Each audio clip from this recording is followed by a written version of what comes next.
G'day and welcome to the Hunting Connection podcast. My name is Zach Williams and I am your host. Here we'll connect you with hunters, fishers and outdoor enthusiasts from around the globe. This podcast will share hunting and fishing stories, including past experiences, and tackle the tough hunting stereotypes our community faces. We hope to be a positive influence to those outside the community while also having a laugh along the way. Hope you enjoy the podcast.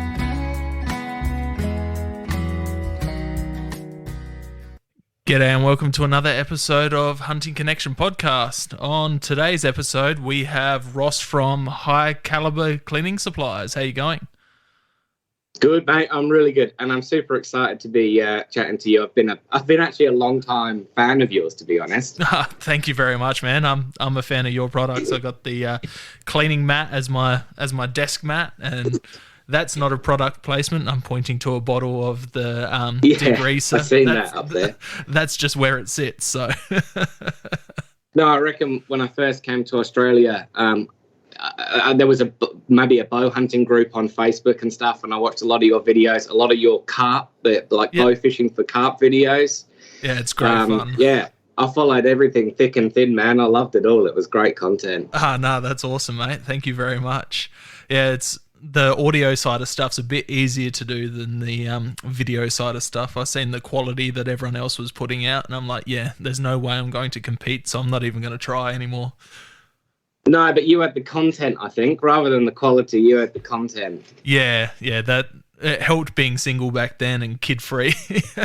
Yeah. How many years have you been doing that kind of stuff on social media? I probably started 2012, 2013 on the bow fishing side of stuff, and then bow hunting, and just gradually building up. I had the Facebook page Williams Co. Bow Hunting and Fishing, and that got some good traction behind it. But when the whole cat saga went down, Facebook pulled that page. I saw all that. On live, on kind of not live, but the cat getting shot with the bow. Yeah. So what I didn't know if I was going to mention that or not, but I'm well aware of it. Yeah, no, it's cool. So the original story was I went out to a Riverland property here in South Australia and bow hunted a bunch of feral cats with a friend, posted the photos up on the hunting social media sites, and then I started getting hate roll through, death threats rolling through, all of that type of stuff.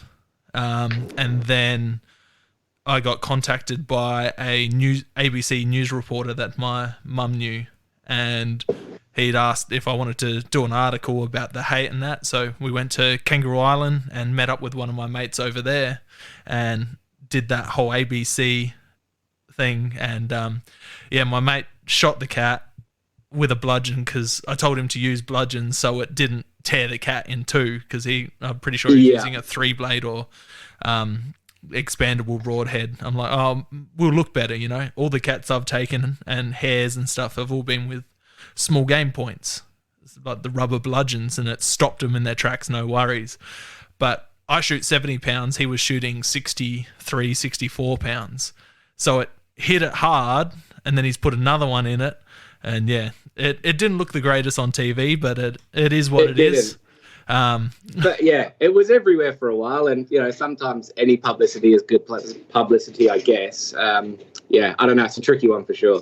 It got people talking about the subject, so like Joe Rogan spoke about it. The Threatened Species Commissioner wasn't talking much about feral cat stuff beforehand, and then after that they started, everything was feral cat, so it seemed to get the conversation rolling. Wow. So enough about me. Where are you from, Ross? So originally born and bred in the UK, moved out here 2011 for work, and have been here ever since. Yeah, beautiful. Whereabouts in the UK? So I was from Suffolk, which is just north of London in East Anglia. Lots of good hunting and fishing there. And obviously, from a young age, did both. That's awesome. One of the previous guests on the podcast was up near Bristol, and he grew up he just started getting into a lot of small game on the farms and stuff like that, and nothing massive, but yeah, watching all the UK deer stalker pages with the roe deer and everything else that they have over there that they can chase is pretty cool. It is, mate. Yeah, and like I remember coming here, and I'm like, oh, can you fish for trout here? And they're like, oh yeah, everything's so close, man. Like you're never more than 2 to 4 hours away from a river. And I'm thinking, what? 4 hours? That's from one side of England to the other.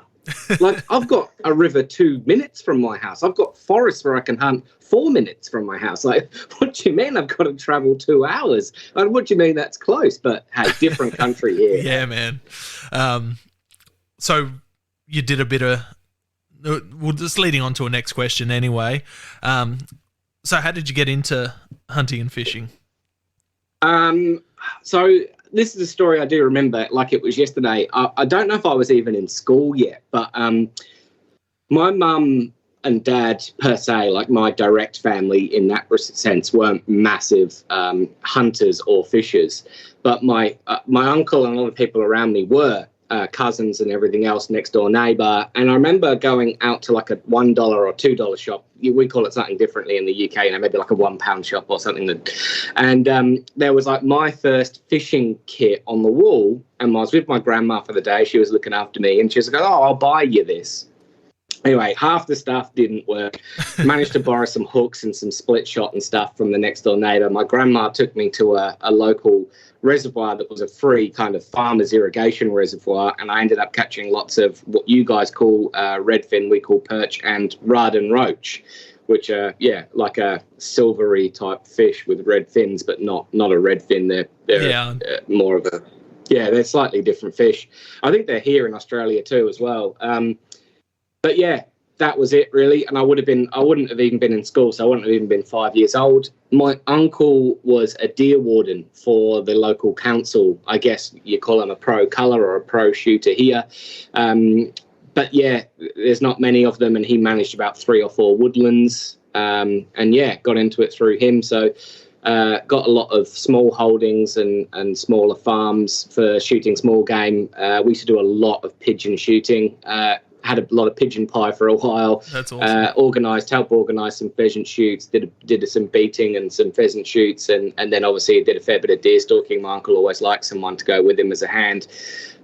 So yeah, I was lucky. I experienced all of that, and the massive variety of species that we have in the UK.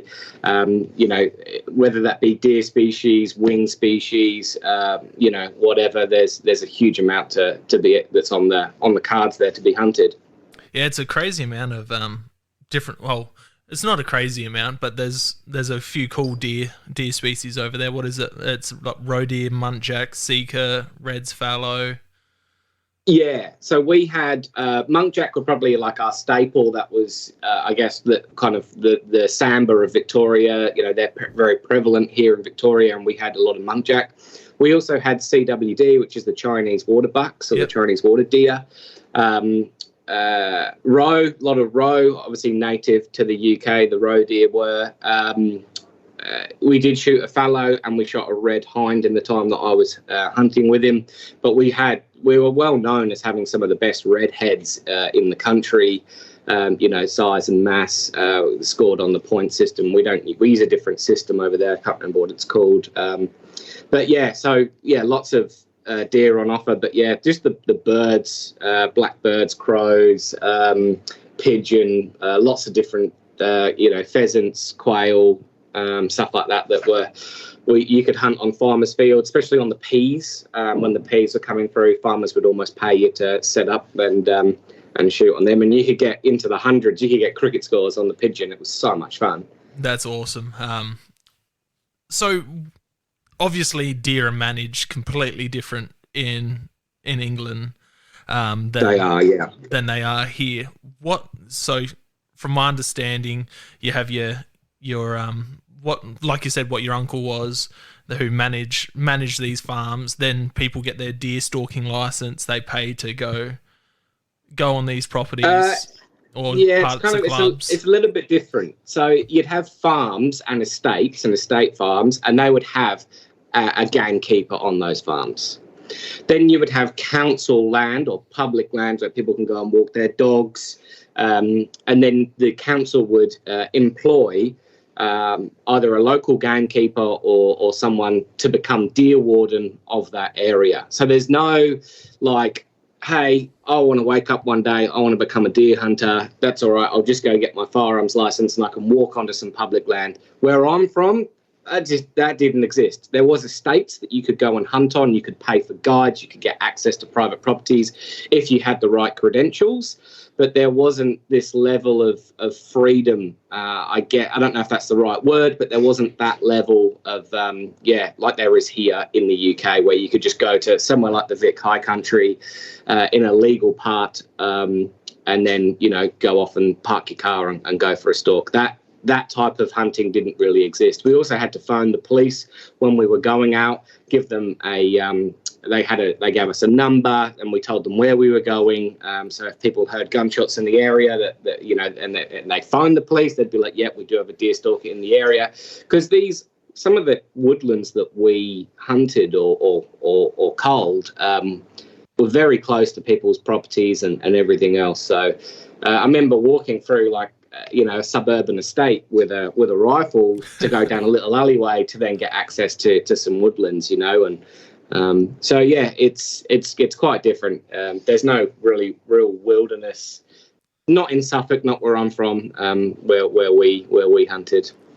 And so what's the season breakup over there for deer hunting?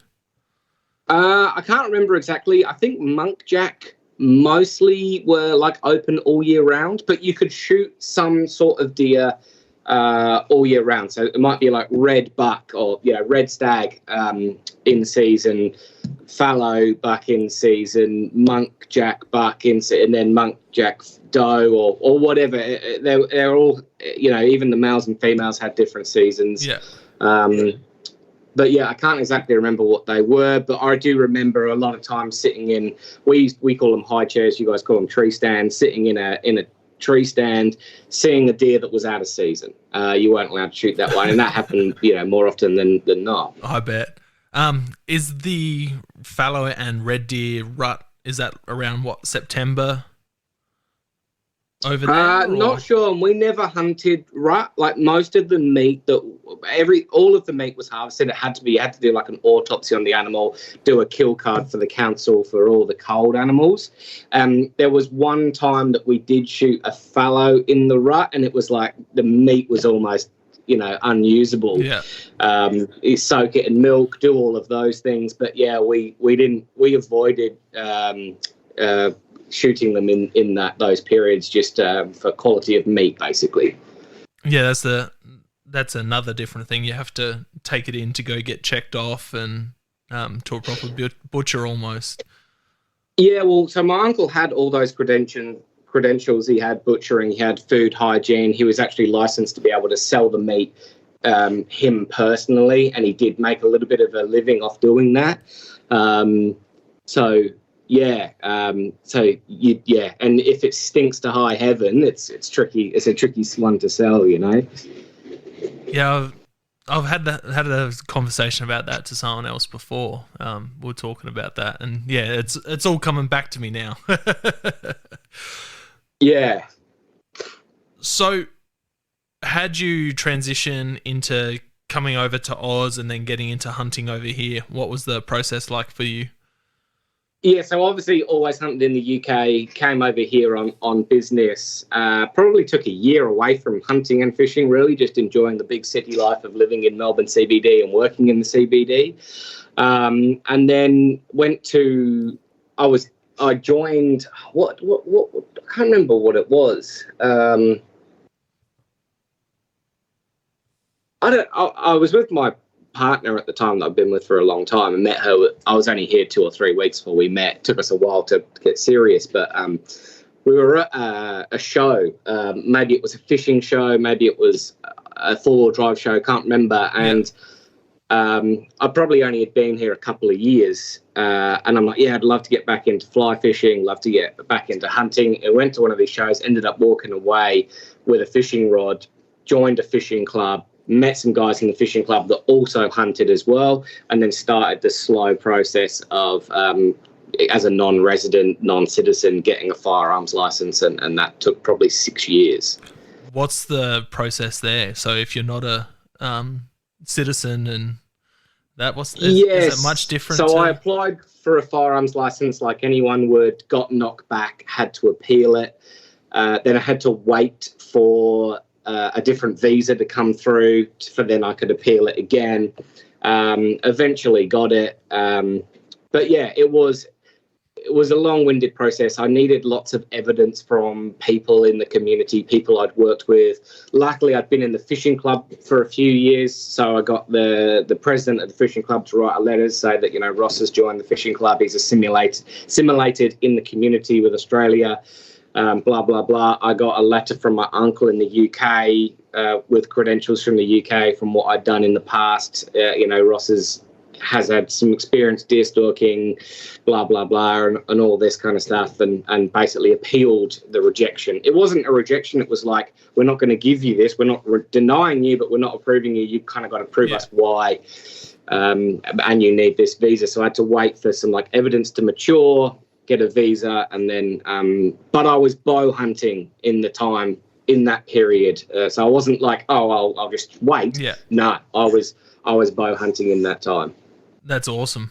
So from my understanding, you can't really bow hunt in the UK. So you can't. There's a few things that we weren't allowed to do. So we weren't allowed to reload. Use reloads. It had to be factory ammo, we weren't allowed. And bow hunting was outlawed in the whole of the UK. I don't want to get too political or controversial. I can kind of see why in a place like England. Yeah. I can also see that I feel like England's probably a really good place to bow hunt because you're in smaller, tight-knit areas where you can kind of get closer to animals.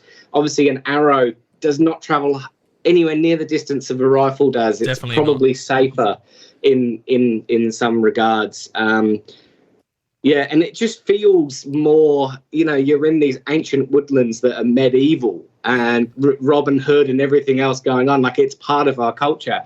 But obviously it's outlawed and you're not allowed to do it. And I can see why there's been a lot of multiple instances of misuse with the bow hunting. Archery is huge in the UK though. Like, it's a massive sport. Yeah. And that's why it's banned as well, is because that whole Robin Hood, people stealing game, it's quieter, from my understanding anyway.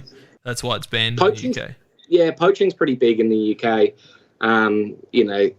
I think my uncle had a few, not that he was a poacher, but he had a few poaching firearms, breakdown barrel, stuff like that. You see the odd thing here, but not really. But yeah, there's rustling and poaching, pretty prevalent in the UK. Another thing about the UK, suppressors. You pretty much can only hunt with a suppressor over there. Is that correct? Yeah, dead right. Everything we owned had a suppressor, even our air rifles. That's insane. So good. Yeah. I just got back. You do have to. I'm not sure if you have to apply for it or not, or you can just get one. But if you say something like, "I'm worried about my hearing," boom, it's on the. It's like not an issue at all. And I think very similar to New Zealand, it's pretty easy to get a suppressor in New Zealand. Yeah, you just walk in and get one. I think people think that a suppressor makes your rifle completely silent or something. I don't know why they're outlawed here. It doesn't make sense to me. But yeah, everything has a suppressor on it. Yeah, it's because pretty much our lawmakers, their firearms experience is watching John Wick and James Bond. So they make all their laws from watching TV shows and movies. Well, don't quote me on this, but when I went and applied for my shotgun license in the UK, you have to apply for a shotgun. You can just apply for it. You just say, me, Ross, I want a shotgun, and they have to find out why I can't have one. It's not a right to have a shotgun, but it's like, they have to search hard for a reason why you can't have a shotgun. If you want a firearm, it's the other way around. Yeah. You've got to plead with the police really hard. This is why I want a firearm. This is what I want to do. And they'll just keep coming back to you, right? We want you to do this course and this course, and we want to have an interview with you. And why do you want this 243, deer hunting caliber? What are you doing with it? Are you hunting deer? Where's the property? Well, for a shotgun, it's like, I want a shotgun. They don't even have to ask why or anything. It's like, yeah, you get it. But that's very traditional in the UK, like wing shooting and bird shooting with a shotgun. It kind of runs in from where I'm from anyway, that everyone did it. All my mates did it, more so than deer hunting. And then air rifles, no license required for them either, is it? No license at all for an air rifle. I remember my first few air rifles, they just take like a driving license or something and write your name in the book. But yeah, no license is required. I think you need to be over 16 years old, but and you're capped up to a foot-pounds of, I think, 12 foot-pounds. Yeah. But some of our gas-powered ones, they were firearms rated because they were up to like 60 foot-pounds. That's insane.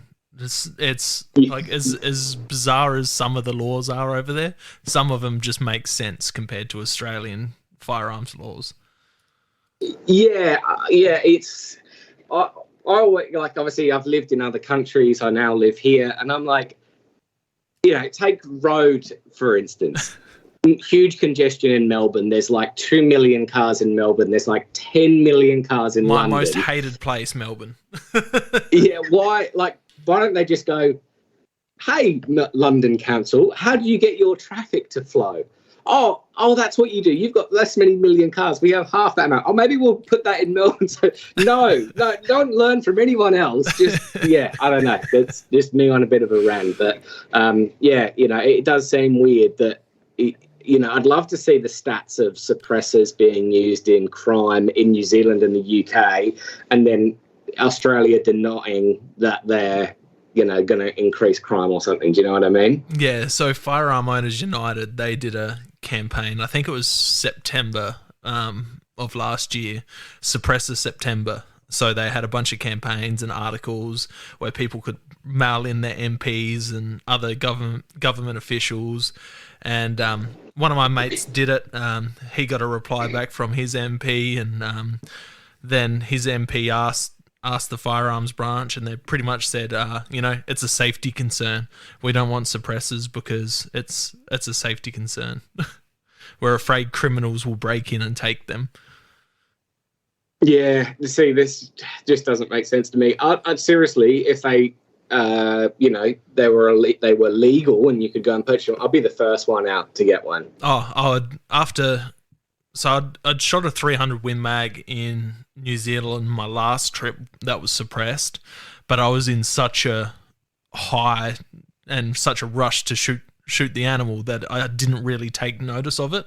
Where this time shooting the couple tar and a couple target shots and that to get used to the rifle, it's just so much better. Like I went out for a hunt this morning and wasn't successful, but afterwards, I'm just like, I'll just shoot the 270 again just to see what it sounds like not suppressed, because that's what I was using in New Zealand. And man, just the difference it makes. Like my ears were ringing for a good 15 minutes after just 2 shots, but there was no ringing whatsoever shooting the suppressed 270.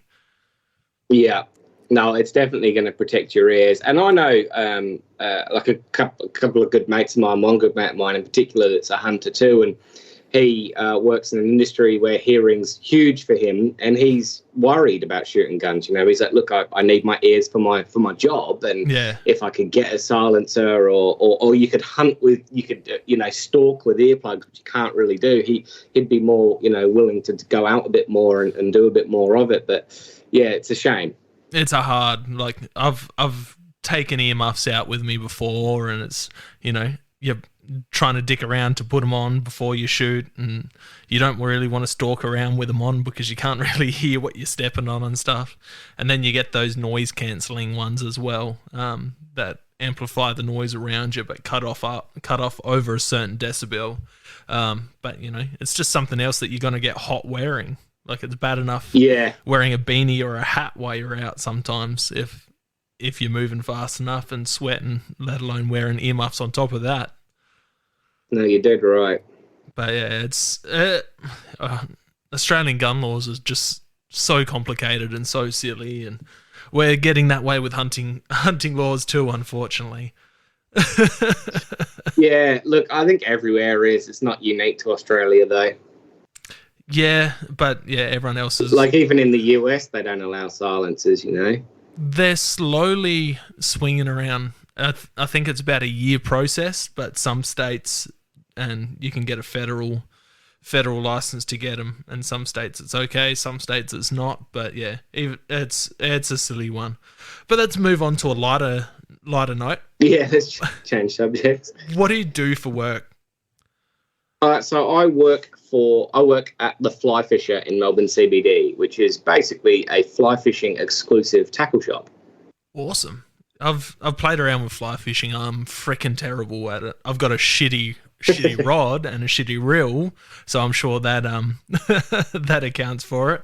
And all the flies that I have are all second, third hand flies that have been passed down from friends and stuff. But I've flicked so many flies in front of rising carp and not a single friggin' bite. Yeah, I'm terrible. I obviously I get newbies in the shop every day that I chat to, and my biggest piece of advice if someone wants to get into fly fishing is do a 1 hour casting lesson. First up, like, buy the gear, do a casting lesson, go to a good CCI, so someone that's accredited to teach fly casting. That's all you need. 1 hour, they're going to kind of get you the rough technique that you need. You're going to understand what you're doing. Once you kind of get the casting half right, the rest of fly fishing is easy and simple. Probably easier and simpler than conventional fishing, if you ask me. That's just a fly fishing snobbiest talking. Look, well, I guess I've kind of almost grown up fly fishing, so for me, I'm probably better at that than I am at conventional fishing for sure. Oh, I definitely respect it. It's a cool form. I've got one of my good mates. He does a fair bit. He got right into tying his own flies, and he bought all the jigs and everything to start tying his own flies. And yeah, just sitting behind him while we're fishing the local Adelaide Hills trout streams and just watching him, it's pretty cool. Yeah, no, it is a bit of an art form when you see casting done right. No, for sure. No, I know, I love it. So I'm the only full-timer there.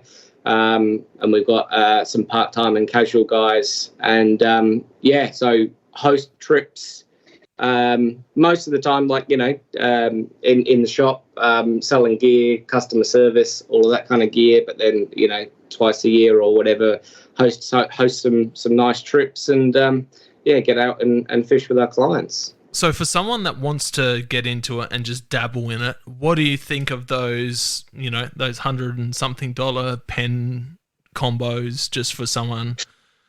I think you start to get a combo which is actually castable at around the $300 mark. Yeah. And even then it's kind of like you probably want to upgrade the fly line. It would be like, the fly line is like the arrow. It's like when people go and they buy a cheapish bow and then they buy like 20-cent arrows, and like cruddy broadheads that are rusted before you even get them. Like, the fly line is just as important as everything else. And I think that buy a cheap outfit, but buy a $250 fly line straight away to put on that outfit, and then you've probably got something castable. Yeah, awesome.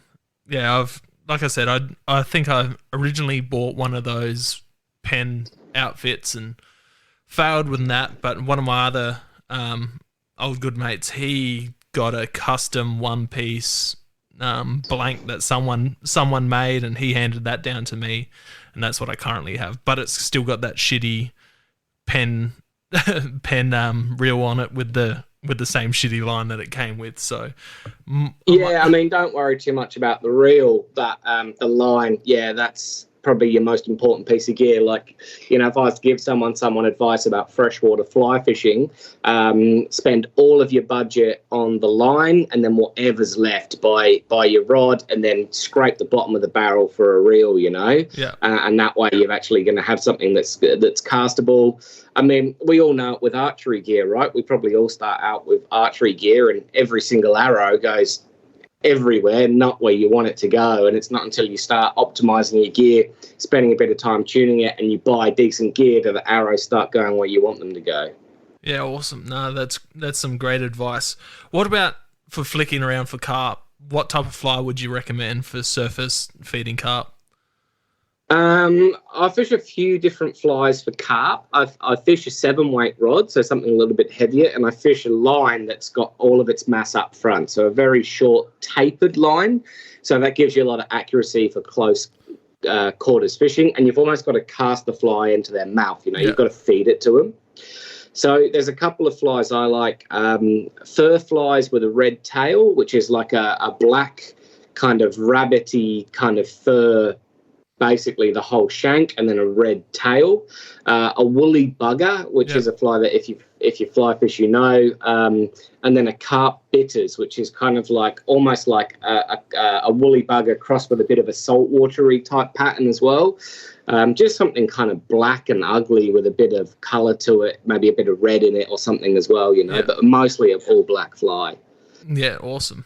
Because that's the only thing that I'd only be interested in catching on a fly rod. I don't think I have the patience to, you know, try for a Murray cod or try for anything else, or trout, stuff like that. So, and you know, the amount of carp. No, well, carp's probably to me personally, I mean, I come from the UK, but it's probably the number one freshwater sport fish in the world. Yeah, I know. I posted a bunch of bow fishing carp photos in a UK carp group once. They were not too happy about that. No, look, I love what you do with the bow hunting for carp. I think it's awesome, and they don't know what it's like over here. They haven't been and seen the numbers, you know, that they're in. But for fly fishing, nothing gets freshwater. Nothing gets as hard or as technical, and nothing fights as hard as a carp either. So to cast to it, to get that eat, to hook up and then play it, I mean, that's like the goal for fly fishing, if you ask me. Yeah, the old mud marlin, they go pretty hard for what they are. They do, and you know, a lot of my customers would be, you know, cursing me right now for me saying that. And there's the other half that know what I'm talking about, that are probably nodding their heads and agreeing with me. But yeah, I love them, to be honest. And I know that they're hated in Australia. They've got a very bad name, and I understand that. I love them for bow fishing. Without carp, I probably wouldn't have gotten into bow hunting, or it would have been a longer progression into bow hunting. Yeah. So, no, that's awesome. Apart from the tackle shop, what else do you do, Ross? So obviously I do the director of high caliber cleaning supplies, which has been going for a few years now. Started it up in the old, you know, the time that we all had to stay home from work and stay out of anything. Life was put on hold, where I actually had the time to be able to. It was an idea that I'd had in my head for a while. I knew an oil and a chemical engineer, or industrial chemist, I should say, that could make what I wanted, and it was we both had the time. Also, a graphics designer who was a good mate of mine, he had the time too, and basically the three of us worked together with my idea, and while those two helped me get it off the ground, really. So how did it come about? Was it for hunting purposes, fishing purposes? It was 100% hunting purposes, and it was because I was just sick of my rifles and everything else going rusty when I'd spent good money on cleaning products, and just, I knew oils. I was a mechanic before I started at the Fly Fisher. I was a mechanic for 17 years, worked for PSA. That's why I came to Australia. I knew liquid engineering when it came to oil, and it looked like the oils that were all available, readily available, had been developed 100 to 300 years ago and never been changed. Yeah. But rifles have changed massively. Steel technology's changed massively. Back then, you were paying nothing for a rifle. Now you're spending big dollars on it, and you want to protect those investments. Yeah, 100%. It took me a while to get some. I'm horrible cleaning rifles. I'm one use it, and my 270 was starting to get a bit gummed up. You'd shoot and the bolt would be a bit of a bitch to open, and I got some of the degreaser and I pulled it all apart and cleaned it up, and yeah, it shoots beautifully now, and it worked a treat. Yeah, well, look, that was the ethos of the company. Like, if we can't make something better that's already out there, then I'm not going to waste my time. I'm not going to waste consumers' time. And I wanted everything to be a little bit different that's already out there. But obviously there was nothing at the time. There was nothing Aussie made. No one in Australia was producing any kind of gun cleaning products like that. No, there's a couple now since I've done what I've done. And yeah, I've just tried to make the best stuff that we possibly can. Money, no object. Yeah. Yeah, it's definitely great. And then just like the whole model, like the little bottles of oil, last a lifetime almost. And then the degreaser. It's ridiculous. I've done myself such a disservice.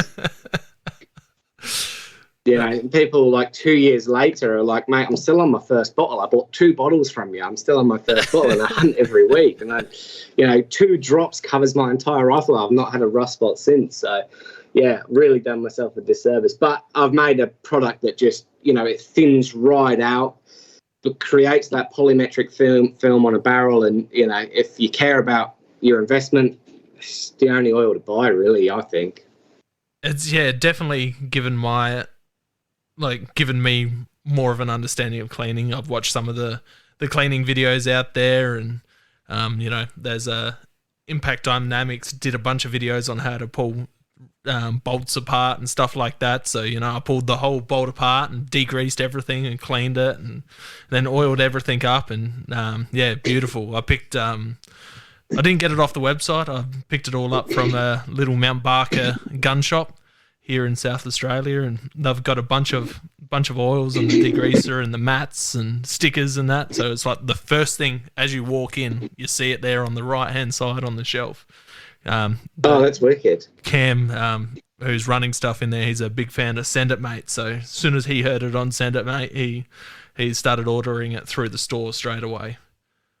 Yeah, no, some of that store in particular does very well with the product. Got a couple of stores in Victoria that repeat customers, and they order it as well. So I think if you've got a good guy behind the counter that understands looking after firearms and he's used your product, not just a guy there to take a paycheck, then it sells itself for sure. Yeah, it definitely does. So how long did it take to kick it off the ground?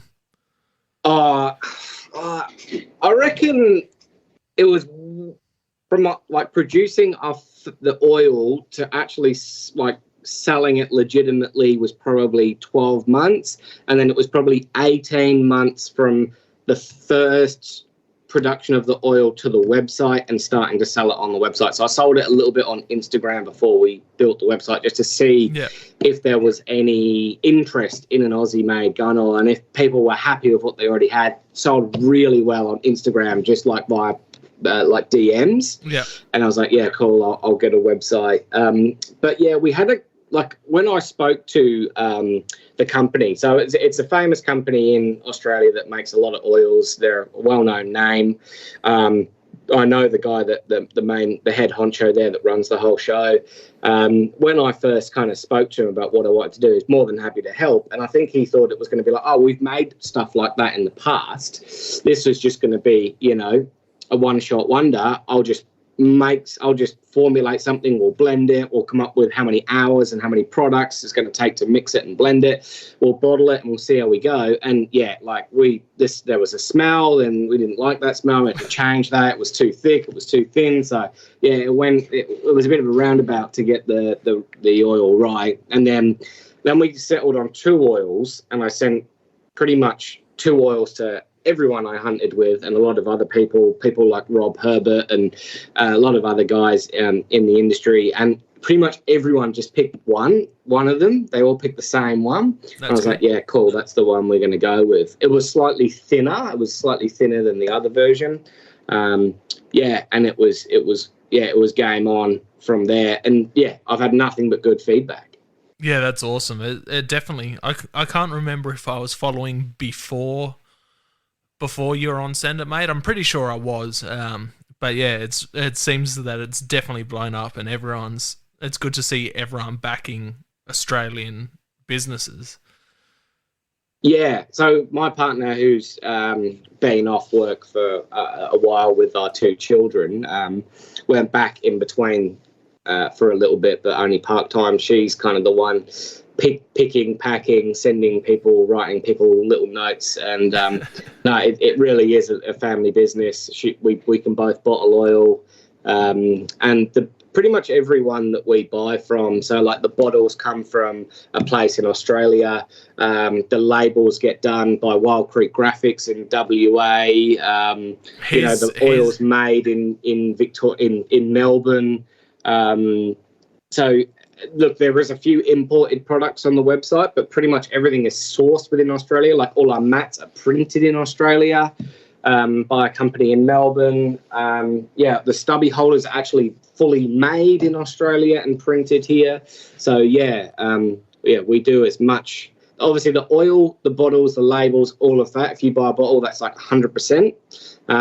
But yeah, obviously, like the mat, the nitrile comes from, I think probably comes from China, and then everything else, the felt and the print is all put on here and finished here. As much as we possibly can, awesome. We'll try and get done here. Yeah, that Wild Creek Graphics, his stuff is amazing.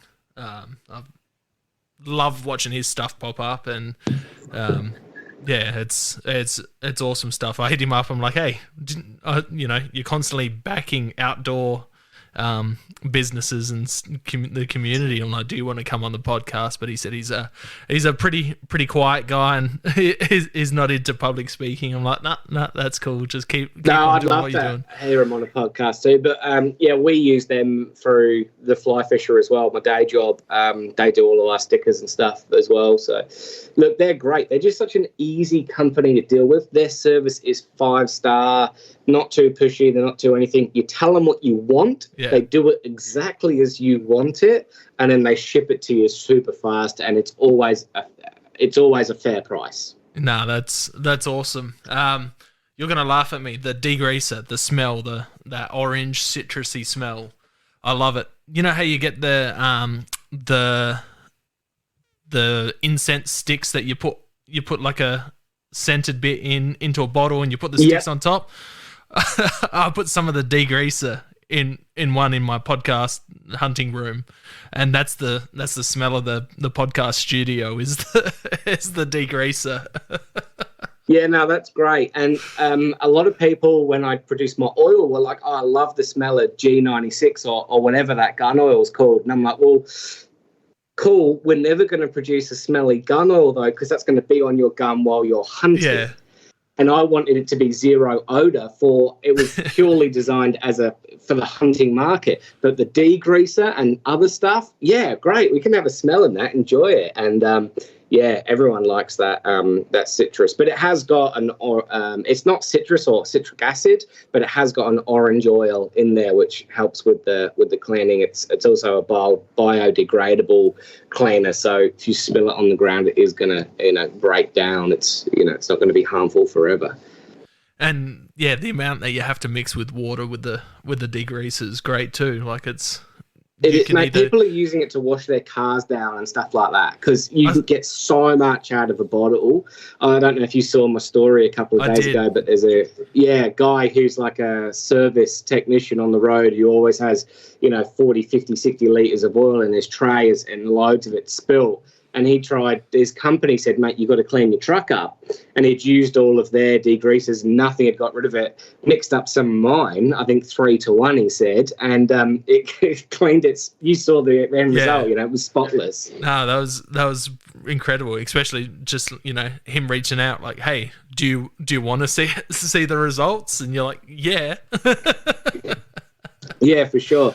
I mean, I must admit, I've got a pressure washer where you can put additives in there, and I do a bit of, obviously coming from a mechanics background, do a bit of work on my driveway. I'd had, 4-wheel drive, diff oil and CV grease where the diff's leaked through into the live axle. It's gone all over the driveway. Put that in the pressure washer, cleaned it all down, got it up. Better than brake cleaner did. So it's a tough cleaner, but without being like harmful to people.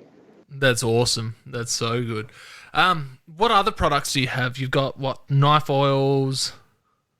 Yeah, so I've got a 100% food grade knife oil, which is another interesting story how that came about. So a couple of guys had asked us about that knife oil, about like a food grade oil, and so I reached out to the company that did our oil originally and do all of our products, and they were like, "Oh, look, we'll be in touch." I'm like, "Oh, okay, cool," and then they said, look, there's this company that's a massive butcher company in Melbourne, and we're producing an oil for them. Do you want to tweak it for you? And do you guys want to kind of hook up and see, because it's going to be used for meat processing needs, going to be going to grease bearings in fridges and, keep knives coated with it. I'm like, yeah, cool. So all of that R&D that went into the firearms oil was kind of cut 50% in half, because I had another famous book, a well-known big player in the game wanted to join in on that product. So it was wicked. We developed that together. He doesn't sell it, they just use it in their kind of commercial setting, and so it's been well tested before I even really got started selling a few bottles. So 100% food grade knife oil, which came about maybe a year or two after the original oil. We've got the bore cleaner, which is a concentrate, so you mix that, dilute that with water depending on what you want to clean. So if you just want to clean mud and black muck and like a surface film off the gun, you can just put couple of drops in a little bit of water and wipe it all down. If you've got a really dirty barrel, a gun that's 100 years old and a 22 that's never ever been cleaned, you can literally just mix it. You can just put it straight down the barrel. It just cleans everything. We've got jags and patch holders. One of our kind of another company in Australia develops these bore guides, and we've got some bore guides tweaked for us. So it's kind of like a plastic bore guide that clips into where your bolt would go, and it protects all the rifles, so you can just run your rod where it needs to go. We've got some bore snakes, which is a new addition. We've got these really nice upgraded bottles with a stainless steel tip on them, so you can be super accurate of where you want to put your oil. We've got cleaning cloths, lots of mats. Our mats have been super popular, so a mat to put down on your bench that's going to protect your bench, or going to protect your rifle from your bench if you've got a messy bench. And I think, I've got T-shirts, stubby holders, that kind of stickers and stuff as well. But kind of the main meat and potatoes I think I've mentioned. Yeah, that's awesome. Yeah, like I said, I got the mat here. It's just good all-purpose mat for everything. Yeah, it is. Yeah, I got a couple on this bench too, so protect the wooden bench. So, what type of gear are you taking out when you're going out hunting? Just in general, or cleaning rifle wise? In general, what you going out with rifle more these days, bow? Yeah, so probably I would say I'll probably over the last 3 years I've been 100% a rifle hunter. I've been dabbling a bit of hound hunting over the last maybe 3 or 4 seasons. I think I've partaked in every season, maybe not very often. So I've got a Tikka T3 Light with a short barrel, 16-inch barrel, with a red dot on there.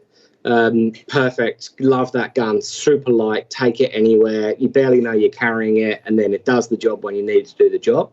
Awesome. I've got a 300 Win Mag Tikka T3 as well. The older version. The hound gun I've got's the newer one, the X. Yep.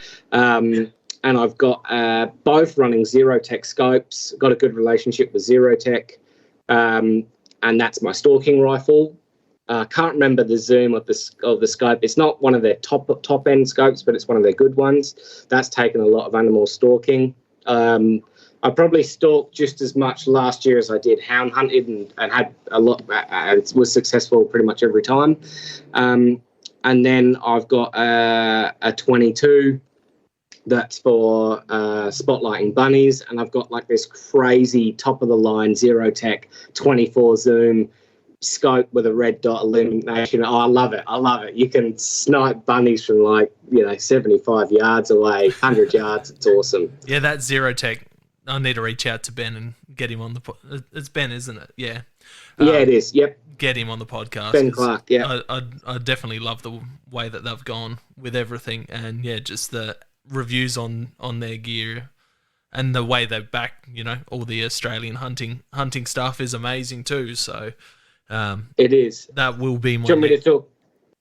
Do you want me to kind of talk about what I have in my backpack for the two types of hunting I do? Yeah, definitely run over that stuff. I'm sure people would be definitely keen to hear what goes into a hound hunt as well. Yeah, so I'll start with hound hunting. So I got a custom-made backpack made by Wilderness Threadworks out of Tasmania. So it's an orange, just a dump pack, basically. It's a complete orange dump pack with like a Cordura camo top, just a drawstring top. So it's just basically a cylindrical tube with a small pouch that swings in and out in the top. So in the top there, I keep a little bottle of oil, one of Rob Herbert's helium knives, and a boar snake. I always carry a boar snake in all my packs. Just in case I fall over, the rifle barrel goes in the mud, or a stick falls in there, whatever, I know I can always clear any obstructions out in the field. Pretty much the rest of the stuff in my pack when I'm hound hunting is like muesli bars, bottle of water, and a rain jacket. And that's pretty much all I take in. I like to go light, probably pack more on the food. For a while there, when I was hound hunting flat out, I was carrying a Yeti, and I'd boil up some water and I'd put like soup in the Yeti in the morning. And all the boys used to like laugh at me, going, "Oh, you having morning tea in your soup yet?" Like over the radio and stuff. But yeah, in the middle of winter and it's freezing cold, and you've walked through a river and you're wet up to your knees, and you've got a warm soup at like lunchtime or something. It was awesome. I bet. Yeah, obviously I take a lot more gear when I stalk. So I've got my bino harness on the front. I've got some Vortex binos. I might look to upgrade those to some Zero Tech ones. In my bino harness, I carry like optics cleaners. Dabble a little bit with a samba cooler. Sometimes it's there, sometimes it's not. Some spare ammo always goes in there. And then in the backpack, you've usually got like a GPS, a radio, which I do take hounds hunting too, but it's not normally on my like holster on my chest. Normally take some spare clothes, whether it be a jumper and a rain jacket, plenty of food. I normally take a jet boil with me, a little bit more water, and something like a freeze-dry meal or something, because in the UK, my uncle always said as soon as you shoot an animal, you wait 20 minutes minimum. So, and I've done a bit of bow hunting with Captain Bowman, Carl Brown, as well, and he was the same. Like you'd shoot something and you'd boil the billy. Yeah. Right where you are. So you'd shoot it. You think the shot was good. You're going to go and have a look for the animal. You'd boil the billy. You'd eat your food. By the time you've done that, you've packed everything away. You've waited your 20 minutes. The theory behind that is if you've shot an animal and it's hit and it's scared and it jumps, it might only go 20 meters, lie down and go, "Whoa, what was that? Is anything coming after me?" No, nothing's coming after me. I'm just going to chill here. Or actually, I'm a little bit hurt, and they expire where they are. Where if you'd run straight in, you're going to bounce, you jump them up off their bed, they're going to have a lot of adrenaline pumping through their body, and they're just going to keep going and going and going because they know that something's after them, and, they might it's just going to be harder to find them, basically. I don't know if you've spoken about that on the podcast before, but that's just something my uncle always reiterated to me. That's a good theory. I've heard the whole, sit down, light a smoke for those that smoke. that's another thing that, you know, people used to do. It's definitely some great advice. It's not something I generally do, but that's just you know, the areas that I'm hunting, I can kind of see where everything goes down, and majority of the time it is in it is in view. So, but you know, it's definitely something I'll probably start taking on board. I've always got a jet boil, you know, some teabag coffee and some 2-minute noodles. You know, I always get shit that I carry way too much in my bag, and on this New Zealand trip, I definitely felt it. I need to look at how to pack a bit lighter. I think stalking wise, where you can kind of pick and choose the pace of the day, you can stop for morning tea, you can stop for lunch. I always do like to carry a few more luxuries for sure, but when you're hound hunting and you don't necessarily get to pick when you stop, you don't get to pick, you know, when you want to eat. It's go, go, go. If you get a call on the radio and you've got to, you know, get to a different spot or grab dogs and walk them in a different spot, then, you know, I carry a lot less gear. I like to be lighter. You're walking through the bush a lot faster too. And obviously, if I take a shot at a deer, I'm not waiting 20 minutes. You know, you can know pretty quickly if the dogs catch up to it that, you know, you've put a good hit on it. So, and, you know, maybe the next bloke, if it does run too far and you don't drop it on the spot, it will probably die in between you and the next bloke or something like that. So, definitely take a fair bit more gear when I'm stalking rather than on the hounds. So with the hound stuff, a couple questions about that, because, you know, it's not really a thing over here in South Australia, and it's pretty much only exclusive to Victoria, that style. How many people, how many dogs typically in a... I know it can change, but... Yeah, it changes week on, week out. I think we always try to find 10 blokes. Like, I think that's as many as you're allowed, maybe, and we always try to. There's a lot of weeks that you're short on blokes for sure. Dogs, I think you can run 8 on a deer, and 3 of those are puppies or something. So we always split the pack up. So we might hunt, if we've got 10 blokes and 20 dogs, then we might split 5 blokes off that way, 5 blokes off that way, and you know, 8 dogs there, have a couple in the kennel, maybe they'll run them later. So it depends. Some dogs get, you know, they get sore pads, or they, you know, weren't willing or whatever, so they have weeks off, or they get injured or something like that. It is an ever-changing feat. It's week on, week out. It's never the same. And what type of roles? So you've got the, you know, it might be 2 different groups or one group. What type of role does everyone play? Does everyone have a different... Yeah, so you have walkers, and then you have, like, guys that cut deer off. So you might get... So you have the 1 or 2 blokes that walk the dogs in the morning. Then you have guys that walk in off a ridge line down to a river where you know that there's good crossing points where the deer might be. And then you have guys on the outside of them that are going to try and cut the deer off if it gets past the guys that are in the bush. So the younger, fitter guys are usually the guys that either walk the dogs in or walkers to certain spots. And then some of the more experienced guys, the more senior, more experienced guys, they'll be the guys that are like backstop. Yeah, interesting. It's definitely completely different. But look, I don't know how many times I would have gone out with the hounds, but I'm only probably 4 seasons in, and I haven't hunted consistently for those 4 seasons. So I'm still very new to the Australian side of that type of hunting. Yeah, I've got a mate over here that does the hound hunting for foxes on horseback. He's also coincidentally the same guy that does the fly fishing that I'm mates with as well. You know, he gets the full fox hunting get up on, and the horn and everything. So that's pretty cool to watch that style of stuff. But yeah, definitely with deer, it's you know, it's always, you know, some people have mixed reviews about it, but I think it's bloody awesome. It looks pretty cool. It's definitely not for everyone. I love it. I personally love it. Being from England, obviously that type of hunting's been banned. Well, the dogs can't rip the fox apart. You need someone in there with a gun, so they probably do it slightly more like we do it here in Australia, where the dogs don't actually bite the deer. They more have them as flushing them or scent trailing them. You know, I've always loved dogs. I've always loved hunting with dogs, whether that be like duck shooting, where we've had retrieving dogs, or pigeon shooting, where they've been retrieving dogs, or hounds, scent trailing hounds. It feels really primal to me. I totally get it's polarizing for a lot of people.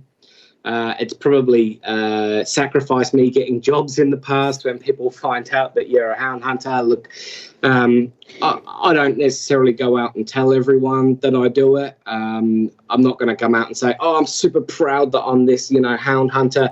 It's definitely part of me. It's definitely something I love. But obviously you need to, be in the right crowd to talk about it. Yeah, exactly. And what type of dogs are they running? Is it Beagles, Harriers, and Bloodhounds, and we've got all three. Yeah, awesome. And do you have your own dogs, or what's that? I've just got a Labrador, a Labrador. And so they have the specific species, from my understanding, that you're only allowed to use. They have to. Is it all purebreds and stuff like that? Yeah, it is. And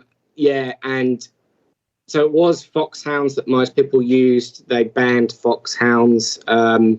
And then I know a lot of crews that just use beagles, but yeah, we use a mixture of all of them. So there's a bit of all of them. They have to be registered with the Game Management Authority. You have to go to like a day and get them all registered, and they check their, heights and breeds and all of that kind of stuff. So you stick to the rules, I guess. Yeah, is there reasons that they have to be certain heights, and is that just with the breed type of stuff, or to make sure they're purebreds, or? This is look. I don't know the rough ins and outs of the rules. The beagles, the smaller dogs we've got, they're the slowest, but they can go all day long. The bigger dogs we've got, the bloodhounds, they're a lot quicker, so they can catch up with the deer a lot faster. But they can't. They don't seem to be able to run as many Ks as a beagle does. So And when we have our beagles on deer, the deer can be half an hour in front of the beagles. So maybe that's why they've picked those particular breeds. That might not be true at all. That's just something that I've noticed from the hunting that I've done, that our bigger dogs, they can't go as fast all day. The beagles are a lot slower, but they're just marathon runners. The bloodhounds might be a sprinter, and your beagles, your marathon runner, if that makes sense. No, that's awesome. I'm definitely going to have to chase the avenue and get some more hound hunters on. I met a few of the guys that went over to Snake Island with me. They're all big hound hunters, so it's something I'm going to have to chase up for the podcast and learn more about, and try and get some more. Definitely talk to someone that's a bit more experienced than me that can answer some of your questions for sure. Oh, you've been very informative for me, because I've only seen what I've seen on Instagram. I haven't met too many people that have done it, apart from those guys on Snake Island. But yeah, what would be your top beginner tip for someone getting into hunting? I think, to me, I'd find someone. My biggest tip, what's helped me the most, is find someone in your area that's got a bit of experience, and become like a sponge and learn as much as you can from them. And for me, that was a guy called Roscoe that I met off Instagram. He was fletching his own arrows. I sent him a message saying, oh, look, I'm not finding what I want from my local archery store when it comes to hunting. I want to shoot, like traditional off the rest. I need feather fletchings. Maybe I didn't even know that back then, but I was trying to shoot, traditional off the rest, and straight off the bow, and messaged him, and he answered all the questions I had, and we're really good mates today. I was on the phone to him today having a chat. We still hunt regularly, and this is probably an 9 years from when I sent him the message. So that's awesome. That'd be my biggest tip from someone, rather than just a piece of gear or something like that. I think find someone that's got some experience that's actually willing to kind of teach you. He eventually took me out just before I got my firearms license. He also helped me acquire my firearms license. He took me out on some private property with one of his guns, and I ended up shooting my first sambar with him. So I think super rewarding for him as it was for me. But yeah, that would be my biggest tip, I guess. Find someone that knows a bit more than you and learn as much from them as possible. I mean, I truly believe there's things that people teach you that you would never learn yourself. 100%. You could hunt for 50, 60 years by yourself and be very successful, but there's things that you would never teach yourself where, you know, these guys, yeah, they tell you something and you go, oh, wow, why didn't I think of that, you know? And if you go into every hunt with that open mind as well, when you're hunting with different people, you're going to pick up bits and pieces of how everyone does it, and you pick and choose what suits you best, and you learn so much, even from, you know, whether it's guys that are older than you or guys that are younger than you. I learn a fair bit from the young bloke that I hunted with in New Zealand, Jürgen. You know, he's 21, but he's got amazing experience hunting tar and chamois and all of that through the mountains of New Zealand there, and just being able to learn off of him, it was just incredible. Yeah, for sure. And everyone's got different experiences with their hunting. You don't know who that, you know, your friend, he was 21, but you don't know who his mentor was and who he's learned from, you know. Yeah. So there could be years of knowledge in him already from what he's picked up from someone else. And the same with me, with my uncle. You know, my uncle was probably 40 plus years old with with probably 20 to 30 years of experience before he took me under his wing. No, that's awesome. What would be your top 5 items for a beginner getting into hunting? For me, you need to have stuff to look after your gear. So number one would be, you know, whether it be cleaning products, one-piece rod, ball, snake, whatever. You need to be able to clear a firearm out in the bush, get yourself a bore snake and some sort of cleaning kits to look after your investment. Second would be a really good pair of binos. If I ever forget a pair of binos, it's almost like I don't want to hunt. Like, especially stalking, it's like, I might as well just go home. You just feel so behind the 8 ball, so hindered if you don't have a really good pair of binos. Definitely. A good pack, some sort of good backpack. Even if it's small, it's got to be strong enough to be able to cart out kilos and kilos of meat. I prefer smaller, lighter packs, but I buy really good quality ones and get them custom made so that they can hold. So is your normal stalking pack, is that a custom made one too? What are you running? I've got a Kifaru stalking pack. Okay, awesome. I was going to get rid of it actually and do something else, but the dog chewed it up. So I've had it I've repaired it up a little bit, and it does the job. So yeah, obviously bulletproof. How many liters is that? What are you running for a stalking pack?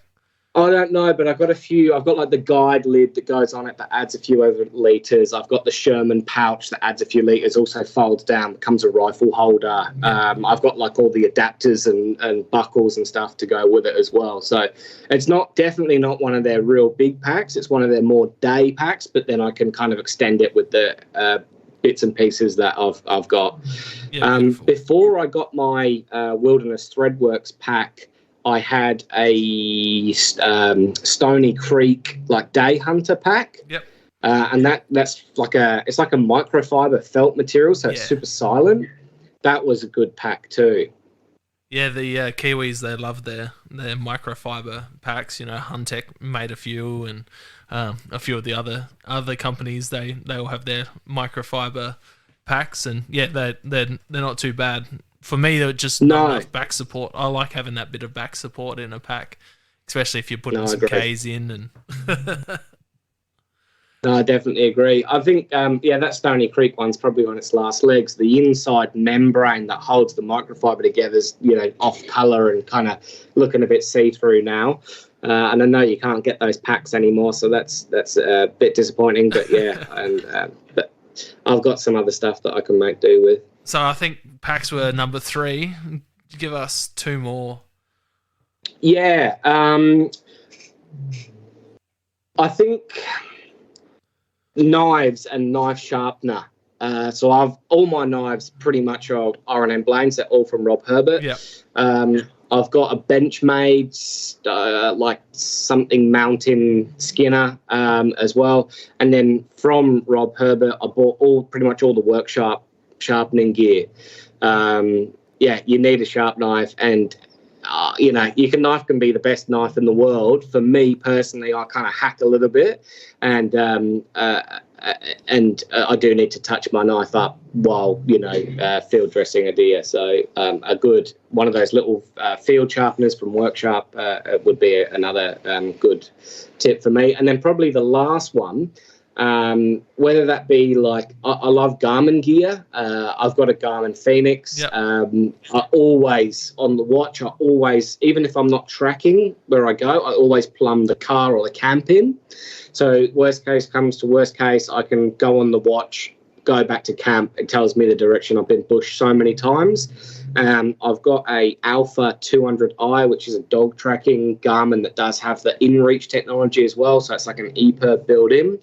And I have that normally running 24/7, so I can actually follow my tracks back out if I need to, or if I drop a piece of gear, I can follow the blue line straight back to where I was. So I think that for me is where I've spent my money, and I have put my money where my mouth is, and that's what I like to have as my top 5. Yeah, those Zoe zippers that Rob's been punching out, they look incredible. They're definitely on a list I'll probably invest into one of these days. They're a really, really nice looking blade, and the workshop sharpener is something on my list as well eventually. You know how it is with hunting gear though. Yeah, so I think he had like a bench one that was like, it rocks, it moves. Yeah. I picked that one up from him first, and it took a little bit of getting used to, but I can get a fairly good sharp knife with that. Then I bought like the little field sharpener that's got like the leather strap and the and even the hook sharpener and stuff on it. So that goes with me on every hunt. And then I bought the one that you bolt the knife down into, like a vise. Yeah. And then it's got like this pivot arm, and you do that too, and you can set the angle. You can wind up and down, and it sets the angle. So yeah, I've got all 3 of those, and I've used them all, and yeah, they work really well. They look really good. And yeah, the Garmin stuff as well, like you said, is incredible. I got the Garmin InReach, use that Snake Island and New Zealand, and just being able to touch in with home, no matter where you are, was really handy with the InReach technology. Yeah. Well, I got stuck in the Malakuta bushfires, and I don't know, we lost phone signal, there was no power, you name it, it was thrown at us. And to be able to talk to my parents back in England and people back in Melbourne and get like updates of what was going on with the fire and where we can and can't go, and was fantastic. So look, not saying that it saved my life in that situation. I think that the guys on the ground, the CFA, the police, those guys saved our lives. But that was definitely something that kind of helped us get home a bit earlier than we may have we could have otherwise. Definitely worth the money there, and just how easy it connects up with your phone to be able to do everything. And then turns your phone into a sat phone. Use the app between the watch and the GPS device itself, and it makes everything so much easier when you're out there. Well, I had the Sunto Traverse Alpha Stealth before then, which has got all the GPS and that on it, but it doesn't connect to your phone. And then when I got into hound hunting and I got the drive track for the car, then the Alpha, then the watch connects to both. Yeah. And it was, when you've got that drive track connect to the Alpha, it has your car on the map all the time. So if you hop in your car, drive around the corner to hop out of the car to grab a dog or whatever, you look at your GPS, and even if you didn't plumb the car in, you can see where the car was. Oh, that's awesome. So all of that dog tracking stuff works really well through Garmin, and that's why I've just gone 100% Garmin. Yeah, it's an incredible gear. I really liked having all of that gear on there, mixed between, especially on Snake Island, the Garmin stuff mixed between, it doesn't connect, but Onyx Hunt. So I did a trail on Onyx, I did the trail on the Garmin's, and it just helped mark everything out so much better for for my period, and then because I did that on the Sunday, I went through and marked all the spots. I screenshotted everything and gave it to the other guys in camp so that they knew exactly where to go and they didn't get mixed up on the trails. So no, that's fantastic. It's definitely, technology's come a long way, and I can't read a map. I'm dyslexic as all hell. So oh, me too, mate. Me too.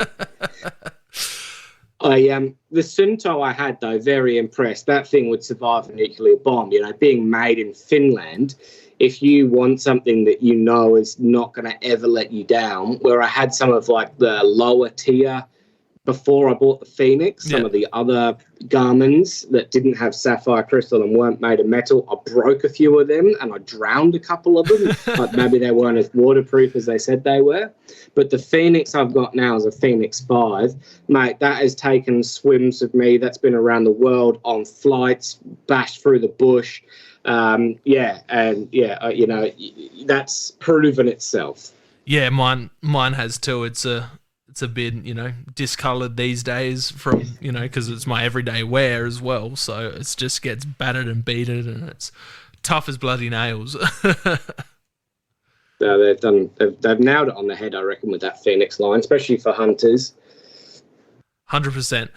So a bit of a silly one. Zombie apocalypse weapon. What are you going?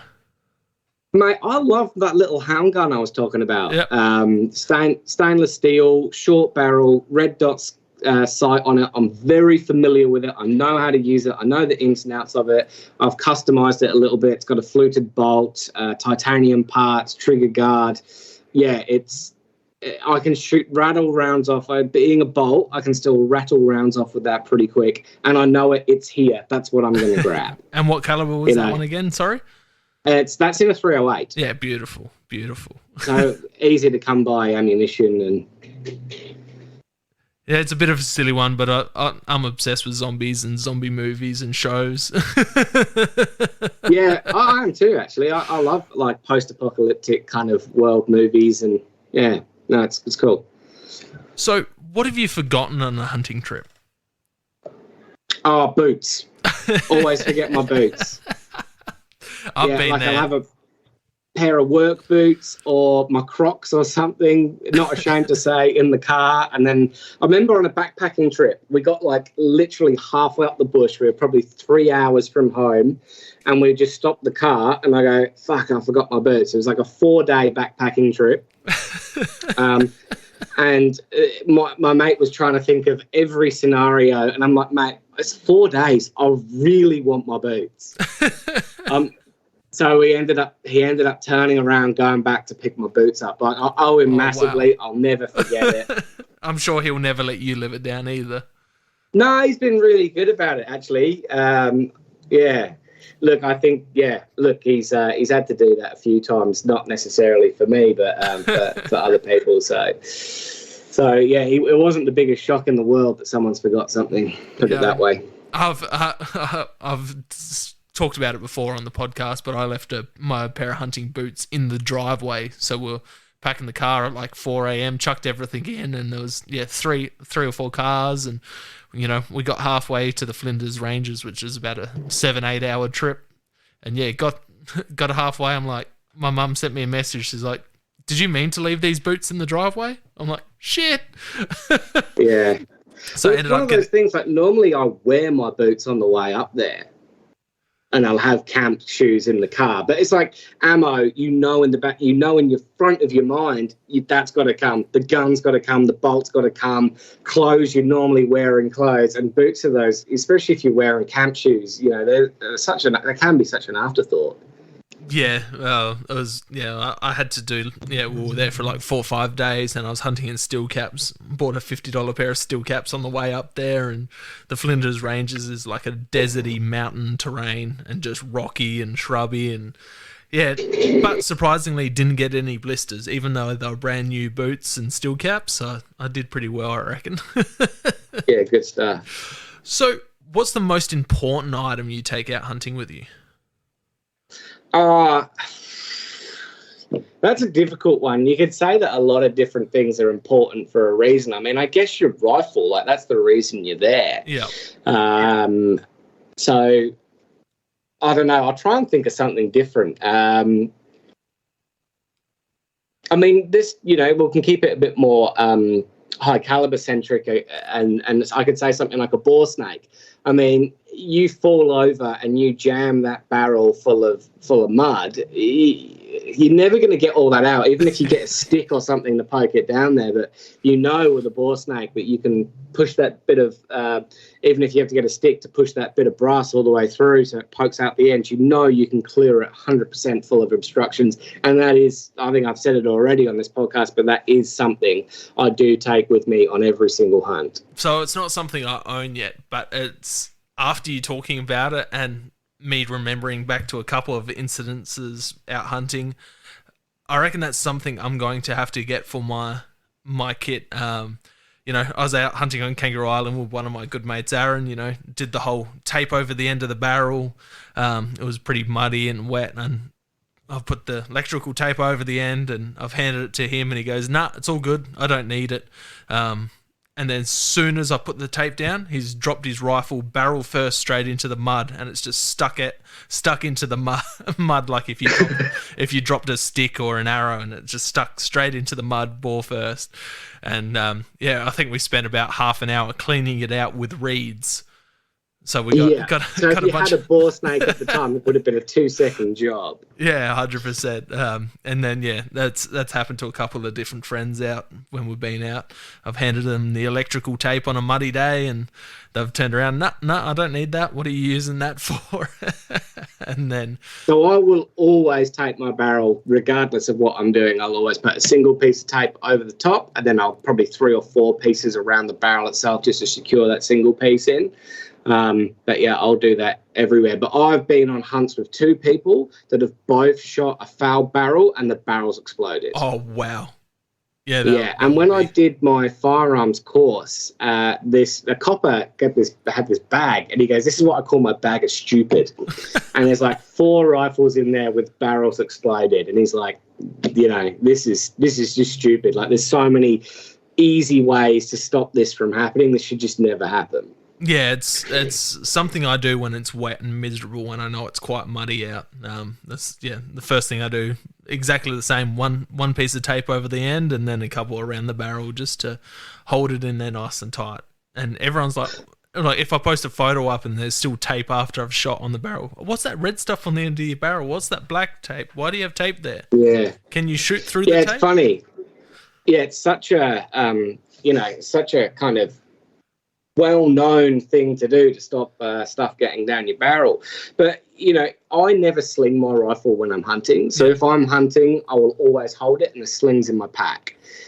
If I've finished hunting, I'll put the sling on my rifle, sling the rifle over my shoulder. And if I'm walking through tea tree or stuff like that, and I'll get back to the car, I'll uncock the rifle. There'll be little bits of tea tree and little bits of stick that has fallen down the barrel. And if I shot that, that's running the risk then of a barrel exploding. Yeah, 100%. It's definitely a good way of doing it. And yeah, you definitely don't want a barrel exploding. I couldn't think of anything worse, and you'd be quite jumpy on the trigger after that. Once you get a new rifle, anyway. Yeah.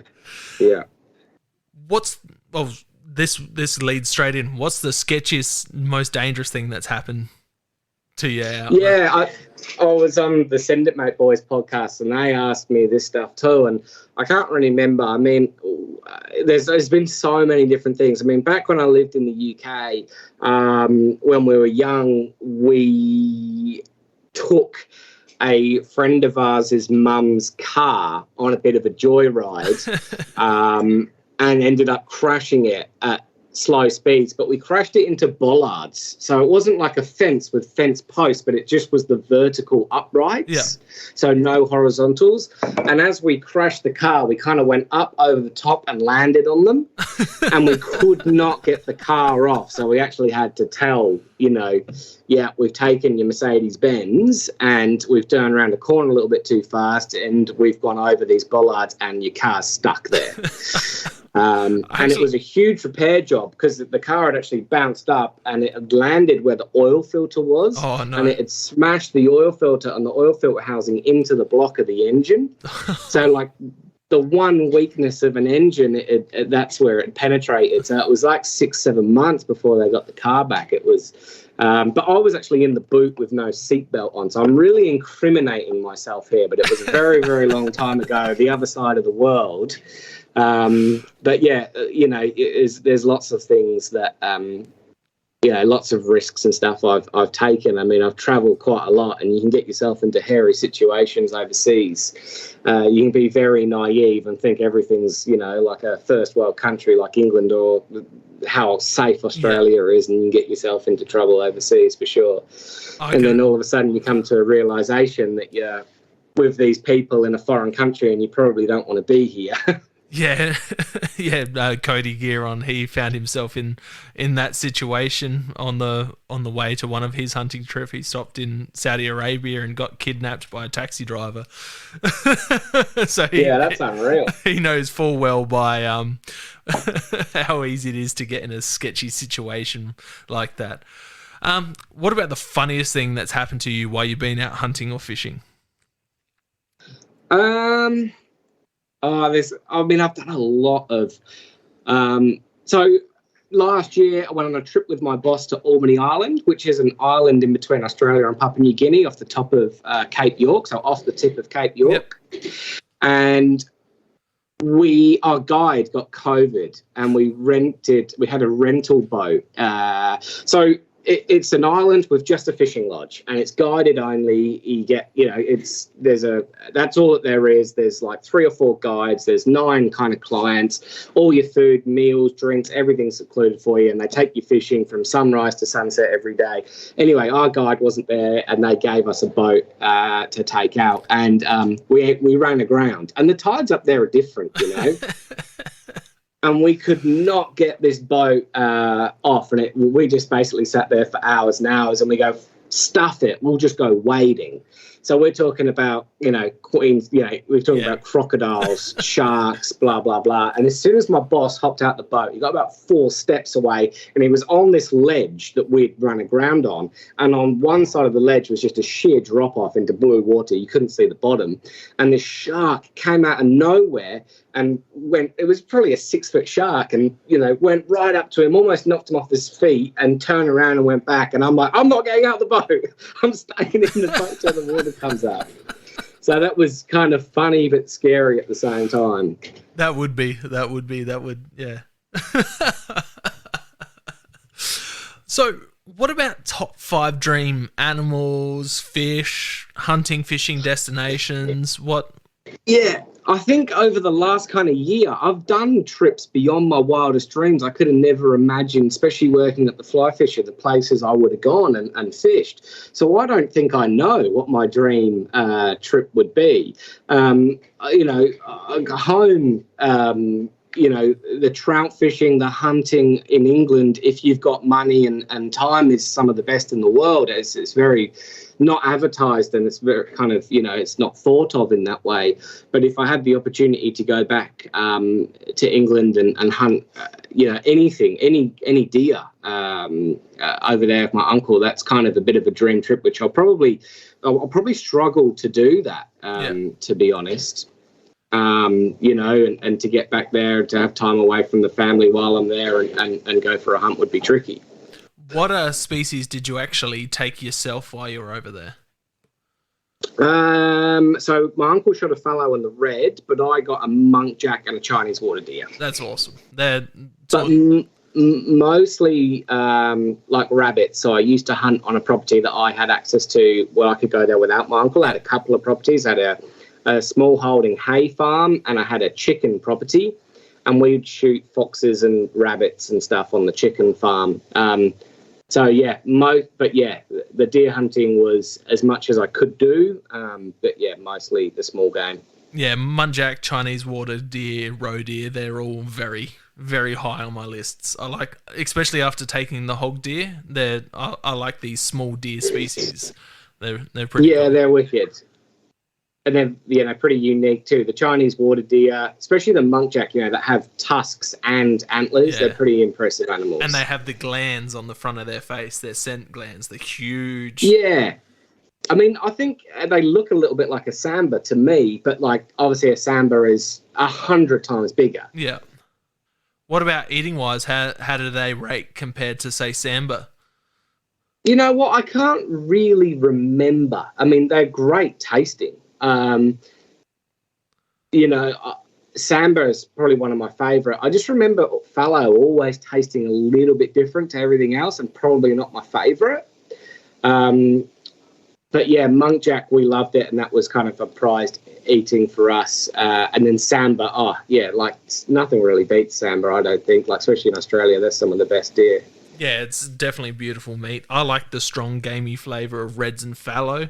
Talking to Ben Solaris, that comes down to, he reckons, is the German heritage in those countries over there, like Germany. They prefer the stronger tasting venison, you know. But samba's quite tame, and then even hog deer is even tamer than that, like almost very bland for what it is. So it is. I would say samba, and my partner, if we have it really, really fresh, like I don't hang it, she says, you know, she said she thinks it's very kind of bland, almost watered down, you know. Yeah, 100%. Compared to reds and fallow, yeah, it's almost got well, hog deer almost has no taste at all. Like it's that blew me away about hog deer. And as soon as I've never had hog deer, so I couldn't comment. You'll have to get over there and get some. They're not too far. It seems like the public land guys are doing pretty well this hog deer season so far. I've seen some nice deer coming off of public land. Oh mate, it would only be an hour or two's drive from where I am, to be honest. Get on it. There's such a cool little critter. Maybe that can be one of your top dream hunts. Yeah, for sure, mate. I'm you know, I would go anywhere, hunt anything. I'm not one of these guys. It's like, oh, I'm not interested in that. Blah blah blah. You know, when I first came to Australia, it was like I want to do things here that I can't do in the UK. So for me, like samba was right up there. Catching Murray cod was up there. You know, all of these things that you can't do in the UK. So that's why kind of for me, fallow and red kind of maybe dropped down that list a little bit.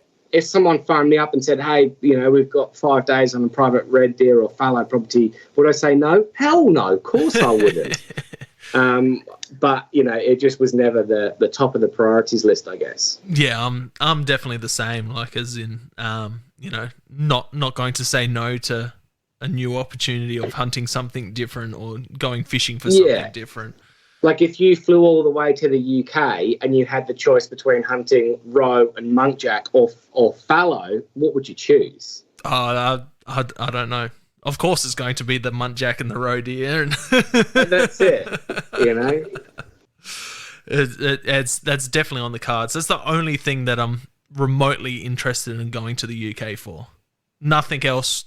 I don't care about the castles, the countryside. It's just the deer species. And the hunting. Well, you know, you're probably hunting very close to castles or ruins or something, you know. Yeah, it doesn't interest me. It's like Europe's never been on my radar for traveling, but now that there's more people going over to the different European countries and hunting, it's like, oh well, maybe I should have gone to Europe. Like the touristy stuff never attracted me, but you know, all these different species that people are going over to Europe and chasing, like roe deer, muntjac, mouflon, all of those different species. It's like, oh, that's actually put it on my radar now. Yeah, awesome. So, going back to the food aspect, what's your favorite thing to cook? Wild game. I've got a Traeger smoker, so like anything I can put in there, I love it. Any go-to recipes? Any go-to pellets that you're using? What flavors? I've got a guy around the corner from here that's got a barbecue shop that sells those. I think they're the lumberjack ones, like they're the premium ones that come out the US.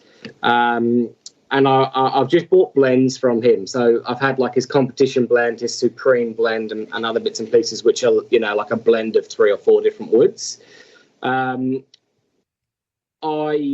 Obviously a smoked backstrap is good. I really like that. I like venison burgers in there. Yeah. So mince up the venison with bacon, like 20% bacon, 80% venison, and then cheese on the top, plastic American cheese. Look, it's junk, but sometimes it just tastes so good.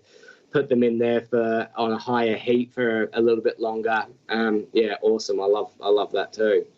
That definitely sounds good, and that's something I haven't tried, especially mixing the bacon into the venison mince. I'm gonna have to try that now. I kind of found that by mistake. So I went to the butcher to go and buy pork fat to make sausages or to make mince and stuff for tacos and bolognese and whatever else you use mince for. And no, sorry, can't get any, won't have any for 3 days. I'm like, mate, the meat's defrosted. I've got, or whatever. I'm about to freeze this meat. I've got 40 kilos of it, whatever it may be. So I ended up going and buying loads of budget bacon just so I could have it. I didn't want to mince it. I wanted it ready in the freezer to pull out in small individual packets that I could chuck it in, recipes that I needed it for. So yeah, ended up buying the budget bacon, blitzing that all up with it, and yeah, it was beautiful. So do you add much pork when you're mincing? Because when I mince venison, I don't add any pork, and I use it bolognese, tacos, all of the above, and I never really thought to add any pork. Always do. Always have. Back in the UK, we always did. Obviously venison's very lean, and when you do get fat on it, it's really waxy. Especially those European deer species, especially over winter, they get very waxy fat on them. It's almost like you could make a candle out of it. It's super rock hard. So we always used to mix it with pork fat, and I've just always done it that way. You don't have to do it, but I do think it gives it like that silky, kind of more oily film to the meat, makes it cook a little bit nicer maybe, and probably definitely makes it taste a bit nicer. But I haven't had it without that, put it that way. Yeah, interesting. Gonna have to try that next time I'm in some. But within saying that, I don't use cooking oils. I pretty much only use lard or butter these days. So I'm probably getting a very similar effect cooking it in lard anyway. Yeah, I'd say so. So what about a best hunting story? Is there something that's right at the peak? There's a few kind of hound stories, where you work really hard, and I think that they wouldn't make necessarily particularly good stories for your listeners, but they're really personal to me because I went for a personal kind of suffering to get those animals, but they weren't my biggest heads or anything like that. But yeah, there was a time that we hunted off this helipad, hound hunted, and it was quite a long walk down. Look, for a lot of your listeners, maybe, it was probably a few K straight down. Got to the bottom quite quickly, but as soon as I got to where I wanted to be, a deer ran past. I only got a glimpse of it. Huge stag. Hadn't been hound hunting too long, and I shot this thing and it went down. I called on the radio, I've shot this massive stag. Anyway, the boys all went ballistic. Yeah, well done. Great. How big is it? Are we talking like 30 inches? Like 28 inches? Anyway, I get up to this thing and it's like the most mongrel spike deer you've ever seen that's gone backwards, and probably one side's like 11 inches, the other side might be like 18 inches, real wonky thing. Anyway, I cut the head off of this thing. It took me like 5 hours to walk back up this hill, absolutely buggered, and mate, the boys just absolutely gave it to me when I got back to camp about this deer head. Like, the people were saying, I wouldn't have even carried that thing out the bush. I can't believe you even. But for me, like, that was like the second or third stag I'd ever shot it outright, dropped on.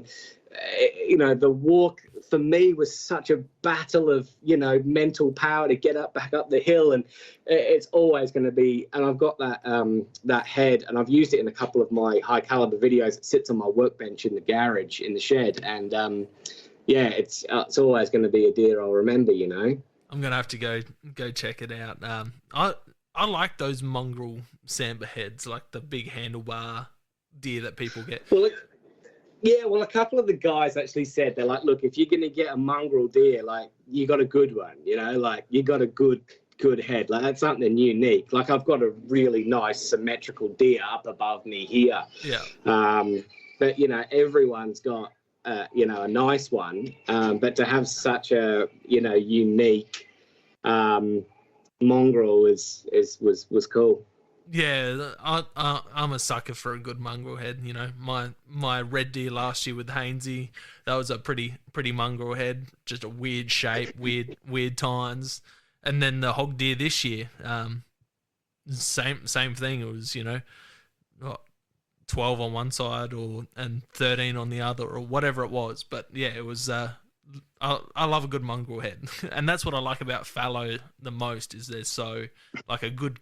Each one is so unique. Hey, a good clefty buck is just cool. Yeah. Yeah. So, how do you see the public views on hunting and hunters?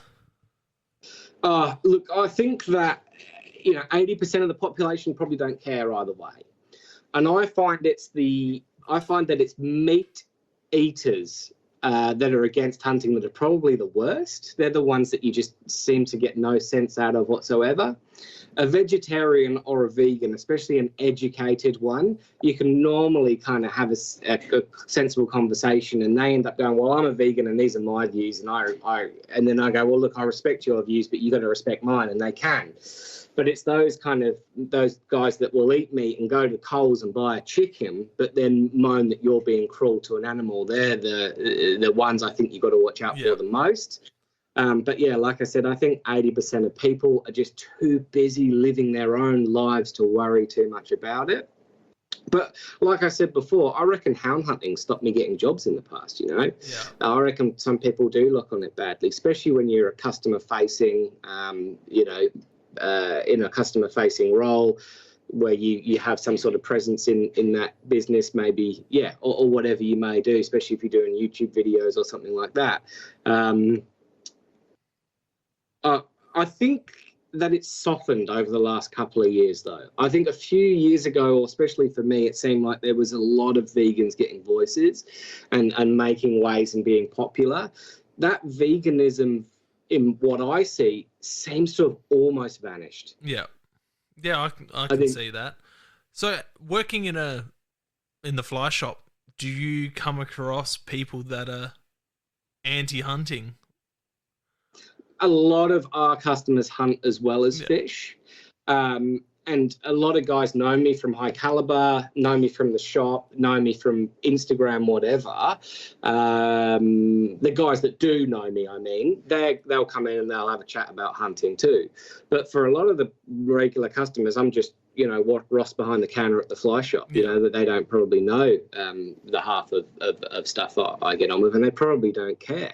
Yeah, no, that's understandable. Working, because I worked at BCF for a few years, but I'd be chatting to people and they're like, "Oh, what are you doing this weekend?" "Oh, I'm going hunting." And then every second customer was chatting about hunting. So I ran into a couple of people that didn't like talking about hunting. Surprisingly, it was mostly staff that would complain about the that's complain about it. You say that my boss, he's not, he's like, more fly fishing talk, please, less hunting talk, because he's not a hunter. But yes, so many of our customers are hunters too, and so many hunters on Instagram and whatever, and who are well known within Victoria and New South Wales, they also fly fish and fish too, So I feel like it does go hand in hand. Two very different hobbies, though. They are, but they're, at the end of the day, they're almost the same thing as well.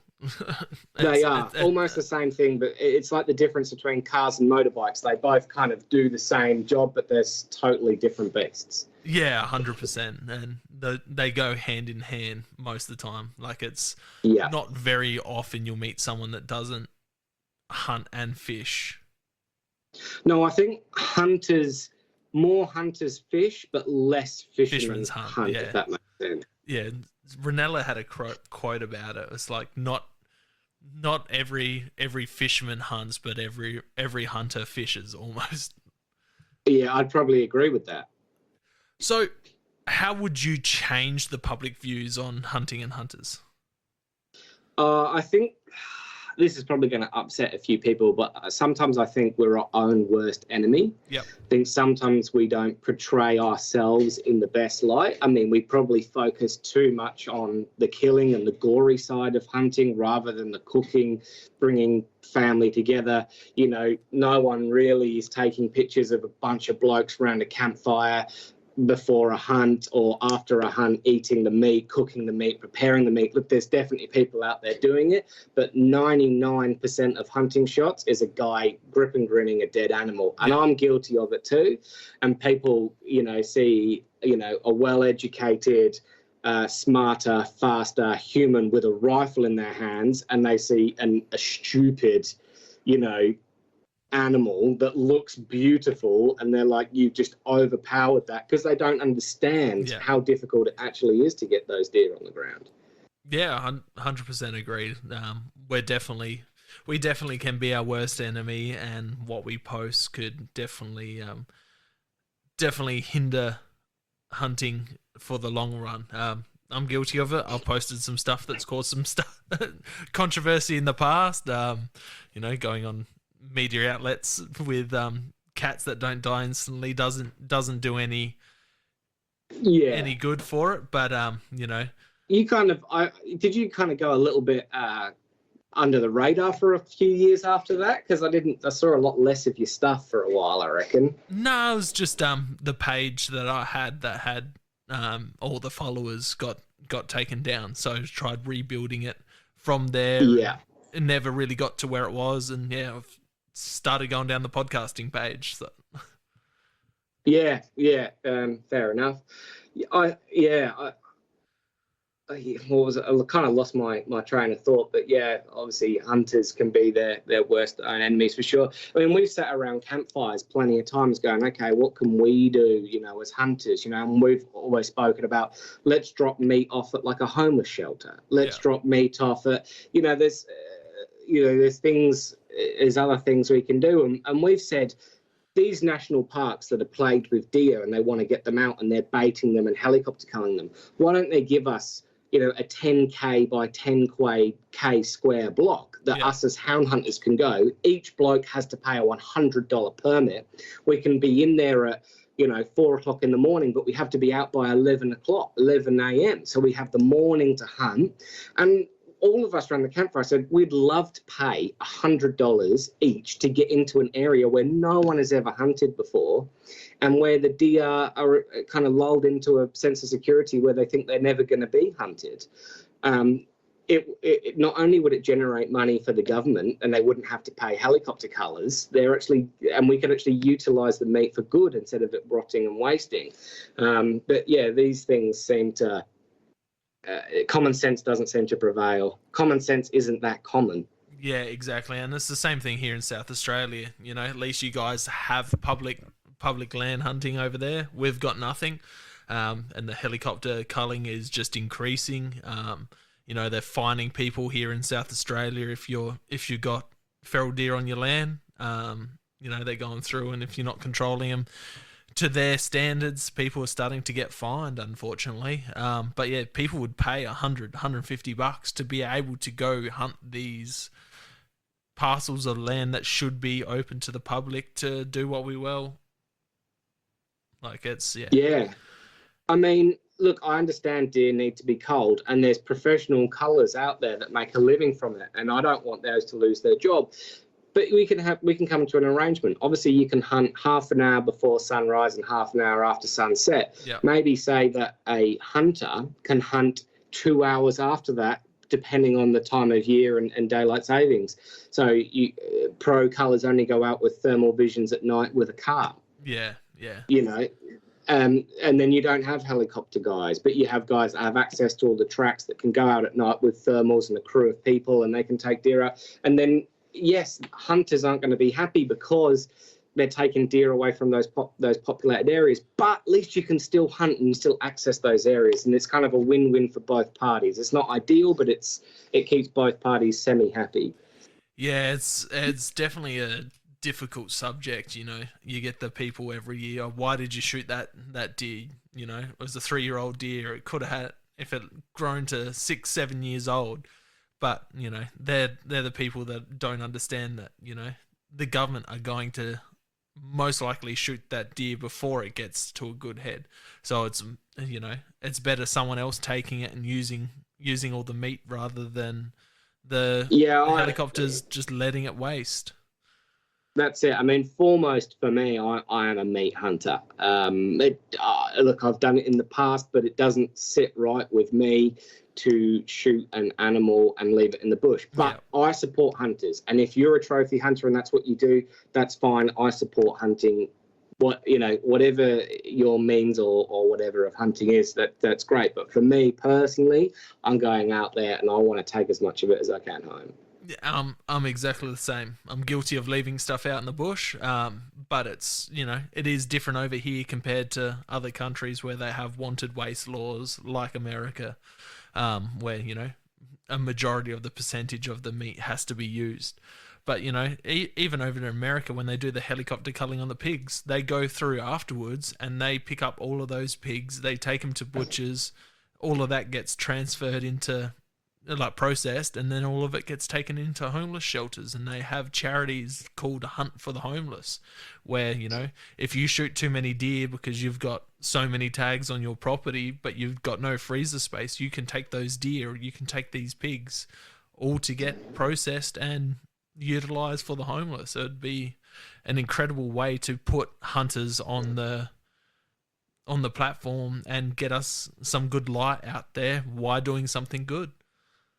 Yeah, that's it. And obviously, people, I think a lot of people don't realize that if they ever buy kangaroo meat, like it's kangaroo meat, it's hipster, it's trendy, it's kind of in vogue. That's hunted, they're not grown in farms. And same with when you see venison in Woolies, same as when you see wild boar, like wild pig in these shops that are starting to have all these different wild game meats. That's all culled animals, yeah, it's definitely a difficult one. But final question, what is hunting to you? I guess it's like primal heritage, stuff like that. You hear people say, it's this person or this race's or this tribe's tradition to hunt. Well, it is for us too, but maybe a lot longer ago. But, I'm from the land of knights, castles, people, Robin Hood. That bow and arrow hunting tradition has been there forever. Hunting runs so deep in the UK, whether it be fox hunting on horseback, deer stalking, whatever that may be. It's part of our heritage, our passion, our history too. And that's what it means for me. It's like this primal thing. It's a calling for me. It's not, it's not like something I've ever just woke up one morning and wanted to just pursue for the hell of it or the experience. It was something that I felt like I had to do or I needed to do. Yeah, exactly. I can definitely relate to that. It feels natural. It's something that I feel like I'm meant to do. I've tried playing many different sports over the years. My parents tried to get me into football, tennis, soccer, everything over the years, and nothing I naturally picked up, nothing I was interested in. But yeah, when it came to hunting and fishing and all of that stuff, it's just something that I personally have always been drawn to. No, I'm exactly the same. I kind of got forced to do a lot of that sport with school and stuff like that, and yeah, I just did not care in the slightest about it, and still don't. I don't have a lot of time to watch TV, and now with two children, I'm home. While they're napping, there is a bit more time to watch TV. But sport, sport is just so far off my radar. It's something that's never really resonated with me. Yeah, I'm the same. I'll be chatting to Americans or Kiwis, and do you like the AFL? Do you like rugby? And it's not really, no. I like hunting. I like fishing. That's what I do. That's who I am.